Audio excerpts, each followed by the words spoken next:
नमस्कार. महा 83 डेली न्यूजमध्ये स्वागत. आज दिनांक 27 ऑगस्ट 2026. रक्षाबंधनाच्या निमित्ताने ठाणे वाहतूक पोलिसांचा अनोखा उपक्रम. महिला पोलिसांनी दुचाकी स्वारांना बांधली राखी. रक्षाबंधनाच्या पूर्वसंध्येला ठाणे वाहतूक पोलीस शाखेच्या वतीने ठाणे शहरामध्ये अनोख्या पद्धतीने रक्षाबंधन साजरे करण्यात आले. ठाणे शहरातील विविध जंक्शनवर वाहतूक महिला पोलिसांनी हेल्मेट न घालता दुचाकी चालणाऱ्या वाहन चालकांना राखी बांधून त्यांना हेल्मेटचा वापराबाबत जनजागृती केली. यावेळी महिला वाहतूक पोलिसांनी दुचाकीस्वाराकडून वाहन चालवताना नेहमी हेल्मेटचा वापर करणे आणि स्वतःचे संरक्षण करणे अशी प्रतिज्ञा करून घेतली.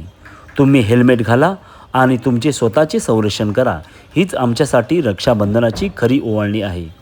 आज आम्ही तुम्हा भावांना राखी बांधून तुमच्या सुरक्षिततेची रक्षा करण्याचा संदेश देत आहोत, असा भावनिक संदेश यावेळी वाहतूक महिला पोलिसांनी दुचाकीस्वारांना दिला.